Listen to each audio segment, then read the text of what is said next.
Don't miss Work Shift from Tuesday the 5th to Thursday the 7th of May 2020, exclusively on the Liberty Church London's YouTube channel.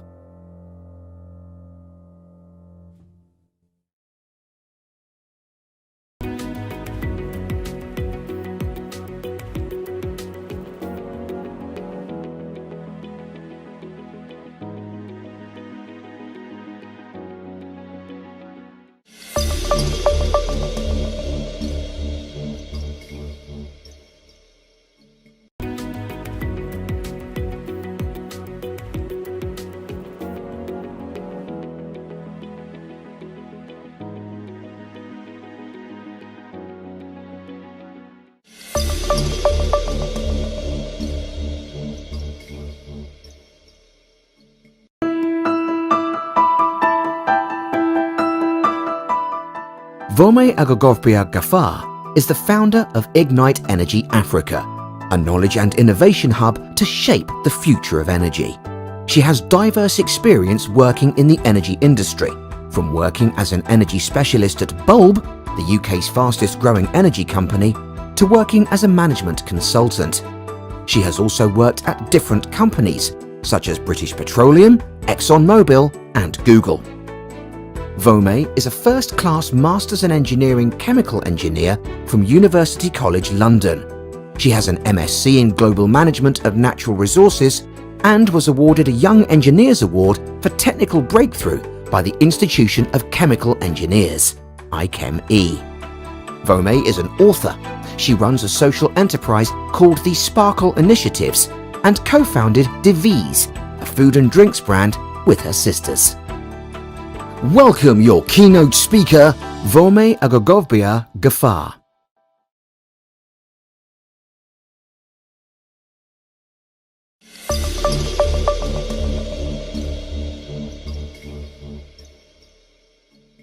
Hi everyone, welcome to the Marketplace Shift Conference. I would like to thank Dr. Shola Fola-Alade and Pastor Bimbo Fola-Alade for inviting me to be part of this conference.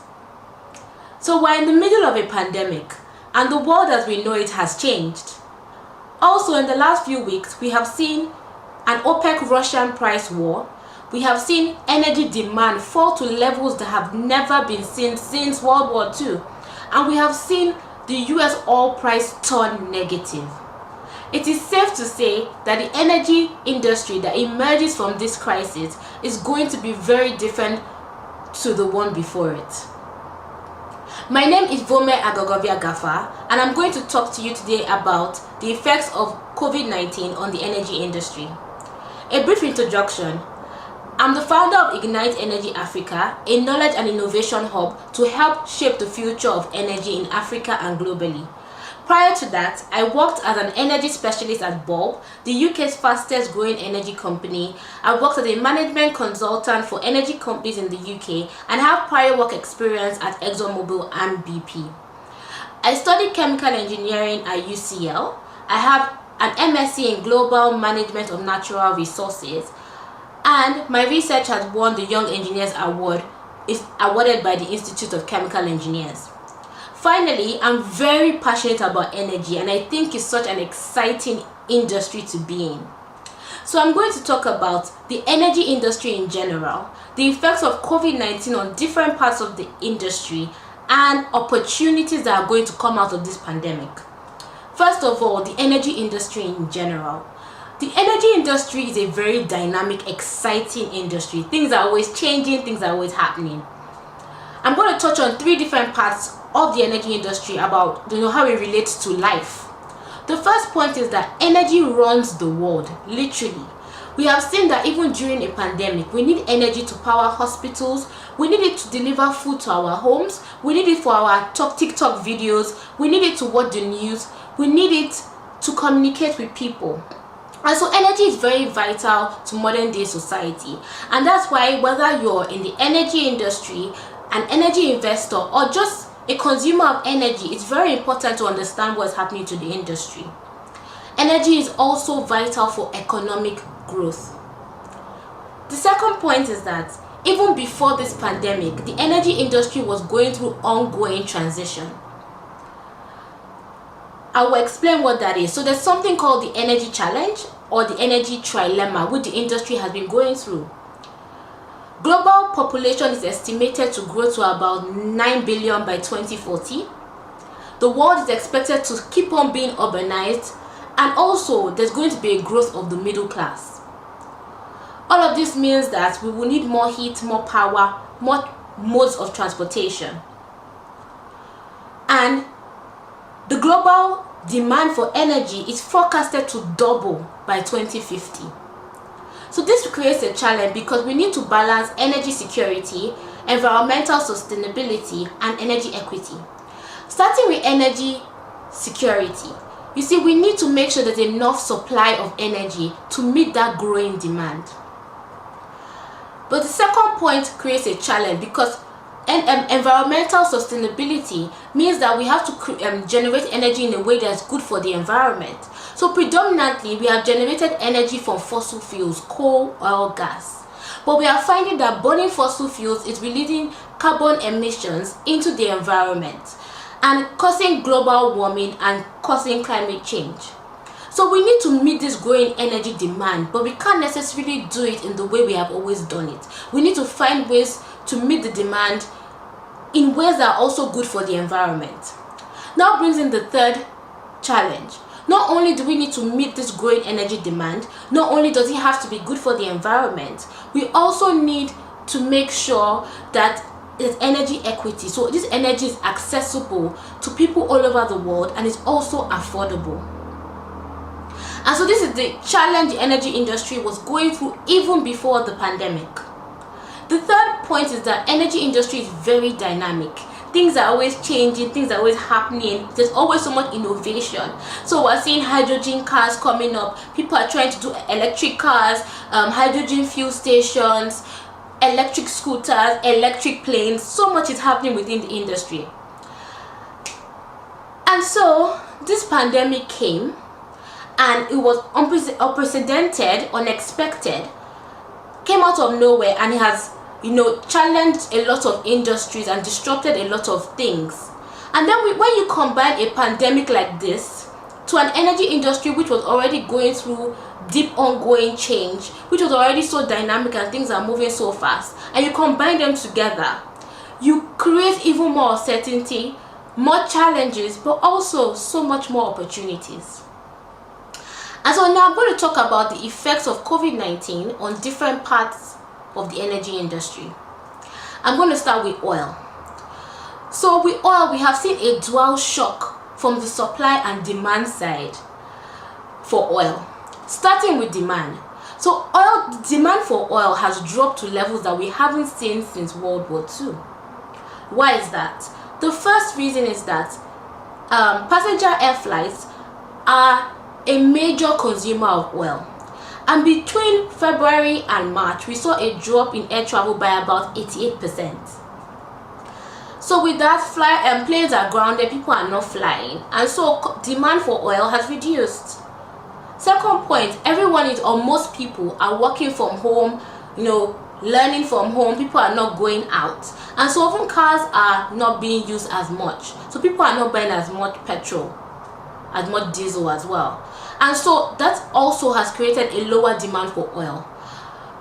Also, we have manufacturing plants that have been shut down, people are working remotely. So this has also reduced the demand for oil-based products. All of this has led to a very sharp decline in the demand for oil. Now going on to the supply side, this is actually very exciting what's going on here.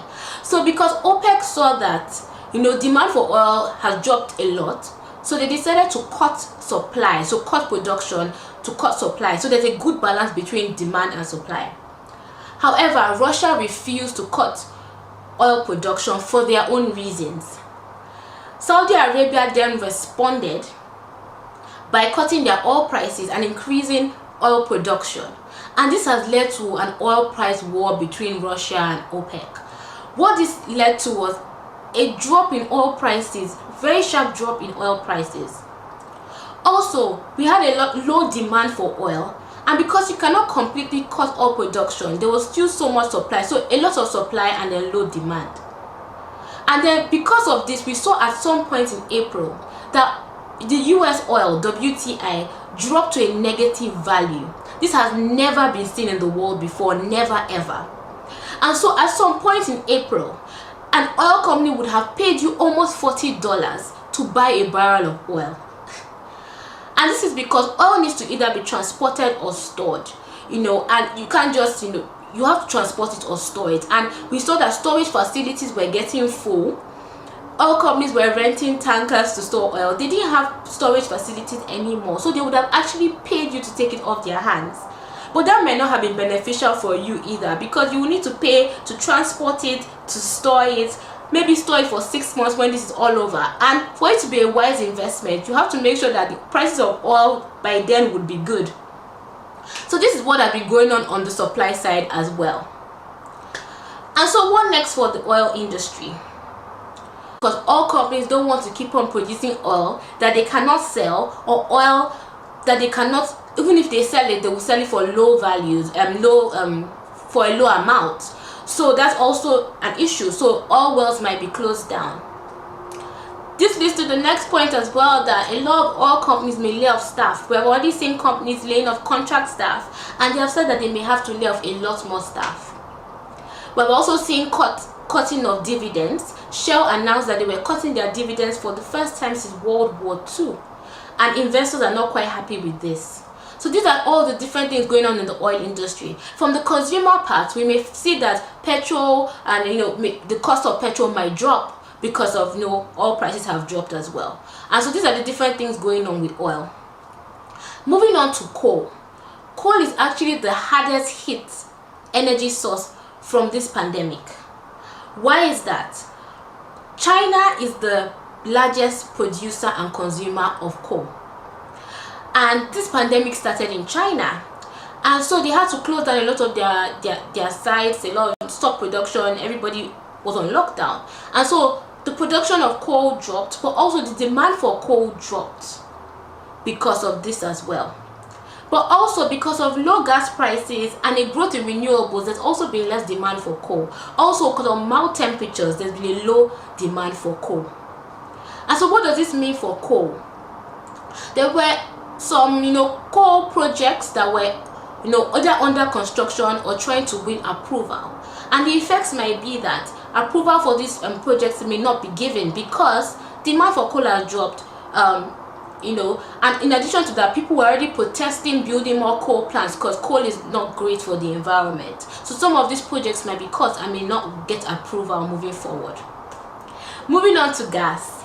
Gas has actually not been as hardly hit as oil and coal. It has had like moderate changes, so demand has dropped about 2%. And why is this? So even though electricity demand has dropped and people are at home, so also the morning electricity peak, so the morning peak of demand for electricity. So in the morning, in the normal world, everyone will be going to work or school in the morning. We'll use electric showers, the kettles will come on in the morning, and so there's usually a peak in demand for electricity in the morning. But because everyone's at home, that demand, that morning peak has been spread out or flattened and also spread out across the day. So people are showering at different times, people are using the kettles at different times. So even though the pattern in how we're using electricity has changed, we are still using electricity. And for example, in the UK, gas is the main source of electricity, and so that might be why gas has not been hardly hit compared to oil and coal. What next for gas? Even though it has not been as badly hit, the demand for gas may keep falling throughout the year if demand for power and industrial activity also doesn't kick up again. Then the demand for gas may drop towards the end of the year, and that might mean that gas companies or companies that produce gas and generators, gas generator companies may lose money and lose revenue towards the end of the year as well. So the next source is renewables, and I'm very excited about this one. That's because although other sources of energy, the demand for them has dropped this year, the demand for renewables has actually gone up this year. So even though other sources of energy are forecasted to have a decline in growth this year, renewable is actually forecasted to grow by 5% this year. And I think this is quite exciting, and I think it's interesting to stop and pause and look at this, that if there's an industry and every other thing is going down but one thing is going up, then there's a lot of opportunities there. And why is renewables doing well in this time? The first reason is that it has low operating costs. The second one is that it has priority access to the grid. And the third one is that there's been an increase in capacity in renewables. So towards the end of last year and towards the end of this year, there were wind and solar projects that were completed. And so this has led to renewables doing quite well during this period. What next for renewables? People are saying that this may make energy company giants, this may make a lot of oil and gas companies take a closer look at renewables. That if during a pandemic other areas are not doing well and renewables are doing well, then it is the future. And so a lot of companies may start moving from fossil fuels to renewables faster. We may see more investment in clean technology, more investment in solar, in wind, in biomass coming from energy companies. But also for renewables, future projects that were scheduled to happen might be affected. This is because things like wind turbines, solar panels are produced in countries like China, and also a lot of manufacturing sites have been shut down, so we may see delays in those projects being completed. The next one is nuclear. So nuclear has also been affected. There's been a lower demand for it because there's a lower demand for electricity. But what next for nuclear energy? In countries like the UK and Germany, they are saying that they can continue with the expected levels of capacity from nuclear plants because they have put safety measures in place to continue operations. But for example, in France, which is one of the major generators of nuclear energy, is saying that their capacity that they can generate from nuclear plants might be affected. Why would capacity be affected? That's because some key operations like operating the plant has been affected because people are working remotely. But also maintenance work has also been affected, and so all of this can affect the runnings of a nuclear plant and also the capacity it can generate. So that's it with nuclear. The next point is e-mobility and energy storage. So e-mobility is things like electric scooters, electric cars, electric bikes, so electromobility, and then energy storage and batteries. So this industry has also been affected by the pandemic. Starting with electric vehicles, why has this been affected? You see, everyone's at home, people are not moving around, so people are not driving their cars as much. People with electric vehicles are not really driving their cars, so they may not need to use charging stations, they may not need to charge their cars. But also, in addition to that, people that may have planned to buy electric vehicles this year might not buy them anymore because they're not really going anywhere. Also, production of electric vehicles has been affected. So we have seen like Tesla, which is one of the major producers of electric vehicles. Their plants or their manufacturing site in China has to be shut down, and so this has affected production of electric vehicles. Also with energy storage and batteries, because also sites are shut down, so that's also affected the manufacturing of these batteries and energy storage as well. So what next for e-mobility? What next for energy storage?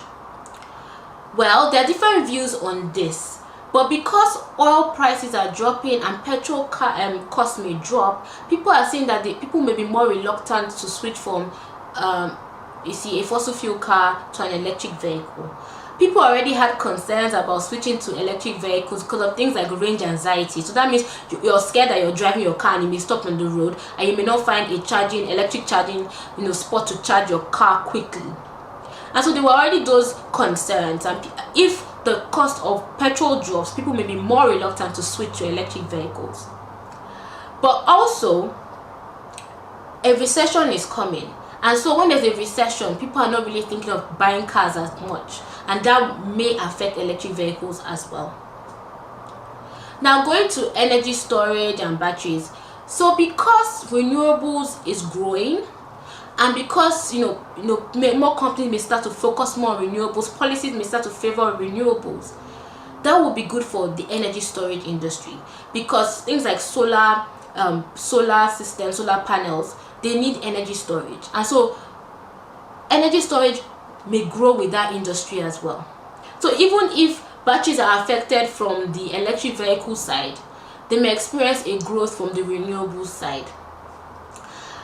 Looking at things like e-scooters, e-bikes, there were a lot of companies popping up: Lime, Bird, Spin, companies that offer electric scooters you could use around the city. They were particularly popular in Paris, in Prague, and parts of America. And because a lot of these companies were young startups, just trying to start out, this pandemic has been very hard for them. So people are currently not using electric scooters or bikes. No one's going out, and so they're not getting revenue, and that's been hard for them because they're startup companies. So we're seeing a lot of them having to lay off almost half of their staff. They're not sure if they'll be able to continue after this pandemic, and so this is how it has affected the e-mobility and energy storage industry. Next, we're looking at carbon emissions. So I guess this is the good part, that even though energy demand has dropped, because we're not currently flying, a lot of manufacturing sites are shut down and energy demand has dropped, carbon emissions has actually fallen this year, which is so unusual. It rises year on year, and it has fallen this year.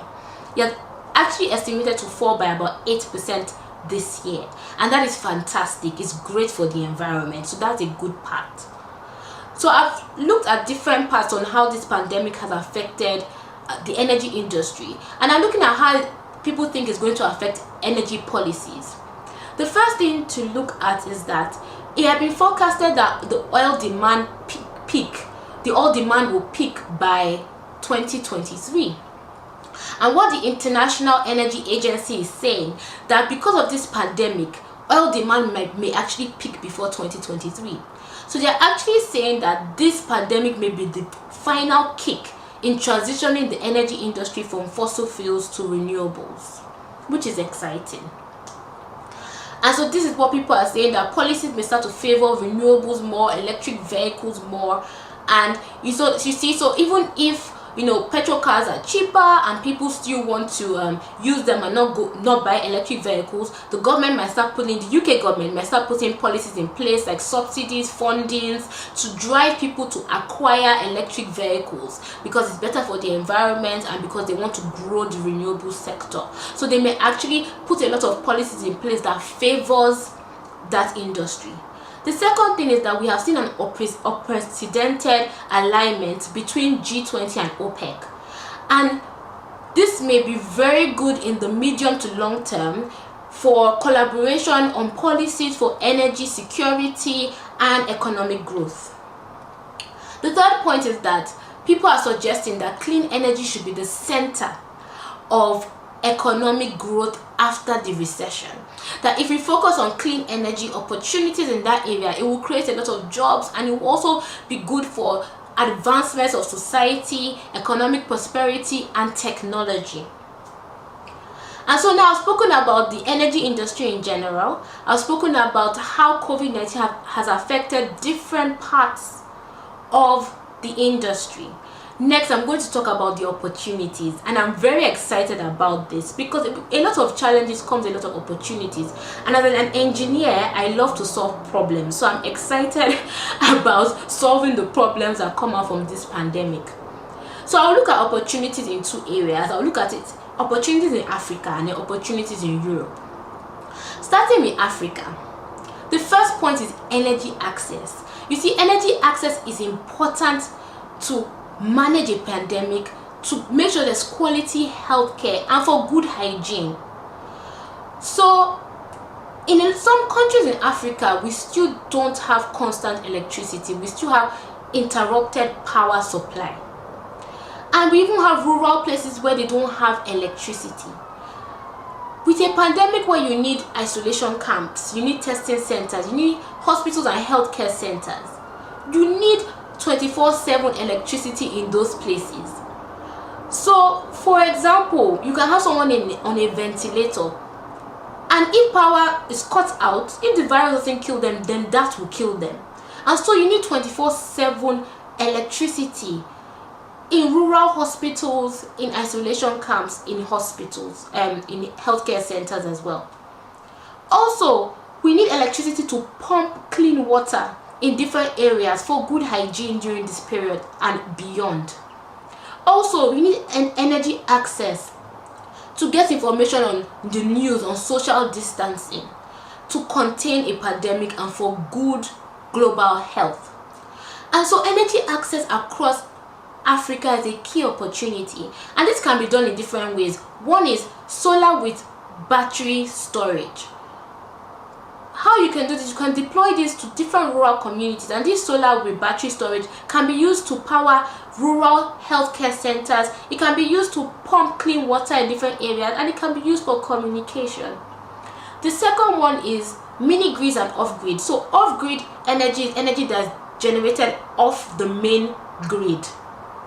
So this is decentralized energy that is generated closer to where it's used, off the main grid.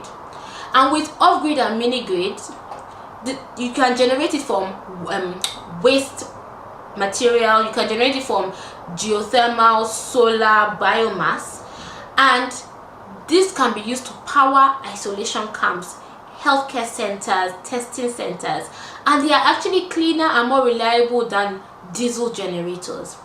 The third point, microgrids, which can be a longer term solution. So the World Economic Forum has said that microgrids may be able to power the future energy demand. And how microgrids work is that it can power neighborhoods, communities, villages. So it connects a neighborhood to a localized energy network. This energy is generated from distributed energy. So it's generated from distributed generators, renewables, batteries, off the grid, and it can power communities separately. It can also be connected to the grid if need be. And so this can bring energy access across Africa, which is going to be very important for the future, in managing future pandemics, for global health, for communication, for economic growth. The second opportunity I see in Africa is, with the pandemic, we are trying to develop a vaccine. And if a vaccine is developed, it will need to be stored and transported all around the world to make sure people are vaccinated. And so the opportunity I see here for Africa is making sure there's enough cooling systems, storage systems, cool transportation systems, so energy systems that can store the vaccines and can transport it all around different African countries. It can take it to Zamfara, it can take it to Gombe, it can take it to different parts of Africa. And so this is a great opportunity to develop those systems and make sure it can travel far and wide, and it can deliver the vaccine in a good state. The third opportunity I see is integrating energy access with agricultural value chain. So during this pandemic, we have seen that food supply is very important, and we have seen that food supply has been disrupted because of travel restrictions. People are working remotely, social distancing. So there's been disruptions to agriculture. Now, using Nigeria as an example, if fruits and vegetables are grown in Jos, and usually they are transported to Lagos in a certain amount of time, but because of a pandemic and travel restrictions, social distancing, all these different things, the food cannot get to Lagos in the time it will normally get there. So what is going to happen? We may see that a lot of food will end up getting spoiled, end up becoming rotten, because we don't have good storage systems. So it's also good to automate the agricultural value chain in Africa. Develop cooling systems, storage systems, energy systems that can hold this food, store it, transport it. And even if we cannot send it in the time that we usually do, this food will not get spoiled. So also bringing energy access to different parts of agriculture in Africa. So these are the three opportunities I see there. Moving on to Europe. Europe may not have the problems with energy access or great storage and energy systems for agriculture and vaccine, but there are certainly a lot of opportunities. The first one I see is recycling centers. So we're using a lot of face masks, we're using a lot of gloves, people are using disposable packaging, we're using so many things this period because of hygiene. So people are not using things multiple times. And so with this, recycling centers, because we don't want a waste issue on our hands where there's so much waste, so having enough recycling centers that can recycle some of these things we are using, also producing reusable products, reusable masks, masks that we can recycle, reusable packaging. So creating systems where we can recycle things we are using, we can reuse them, we can make sure they are good for the environment as we use them and recycle them. So those systems and the energy systems needed for recycling is an opportunity. The second opportunity I see in Europe is that because fossil fuels has not done that well in this period, and renewables has done really well, and we're already seeing a lot of people saying that this will be the final kick towards renewables. We're seeing people saying energy companies may start to think, okay, let's focus more on renewables, more innovation in this area. So research and development into renewables, e-mobility, hydrogen fuel centers, hydrogen cars is a great opportunity. That is because even though renewables and electric cars are great for the environment, there are still a lot of challenges. Like I said earlier, with electric vehicles, people still have range anxiety. We still need to develop more efficient batteries for electric vehicles. So that's an opportunity. Research and development into batteries for electric vehicles, energy storage for solar panels, making sure we have good energy storage, because with renewables, even though it's great, we still need to store the energy that comes from the sun. So we need good energy systems for that. So we still need so much more research and development into solar, wind, biomass, this hydrogen fuel cars. There's so much to do there, so much opportunity still. The third point and the third opportunity I see in Europe is CCUS, which is carbon capture, utilization and storage. So what carbon capture, utilization and storage does is that it captures carbon emissions and either stores it or utilizes it, so it's not released into the environment and does not contribute towards global warming. And so this has been around for a while and it's been being developed, but there were issues with government funding policies, and so it has not been as developed as it could be. And because in this time we have a lot of oil, we have gas, and we need to power the world, so with growing energy demand. So there's an opportunity here that rather than not using that oil and gas, we can develop this CCUS technology better, that it can be integrated with, for example, a gas power plant, so we can still use the gas, but the carbon emissions are captured and it's good for the environment because it's not released into the environment. And so there's still a lot of opportunity here to develop this technology, to integrate it into different systems. Also, people are trying to develop hydrogen cars, hydrogen fuel stations. Hydrogen is produced from fossil fuels, and so you still need fossil fuels to create hydrogen. And so integrating this CCUS technology into that process is good for the environment. Also, producing cement, producing steel releases carbon emissions into the environment again. And so integrating this CCUS technology would be good for the environment. So this is an opportunity I see as well in Europe. So in conclusion, the energy industry is a fantastic, dynamic industry. Things are always changing. We're going through the energy challenge. There's so much dynamic innovation there. Second point, COVID-19 has affected different parts of the energy industry. We have seen that fossil fuels, the demand for oil, coal and gas has dropped, for nuclear as well has dropped, but we see that the demand for renewables has grown in this period, and renewables is forecasted to grow by 5% this year to make up about 30% of the world's shrinking demand for electricity. Also, carbon emissions have fallen this year as well. So opportunities, to summarize that really quickly, the opportunities I see in Africa: number one, energy access, to make sure there's energy in different parts of Africa, rural communities, make sure there's enough energy to power isolation camps, healthcare centers, to make sure that we can really grow this decentralized energy industry to make sure there's microgrids, off-grid, mini-grids that can power communities. Second point, in Africa, that there's enough cooling and transportation systems to transport vaccines when they are made.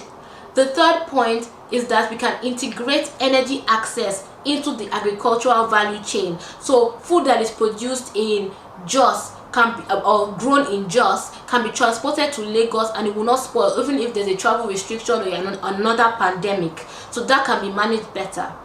Opportunities in Europe, first one, recycling centers, making sure there are great recycling centers that can manage all these things we are using quicker and that can recycle them, so it's good for the environment.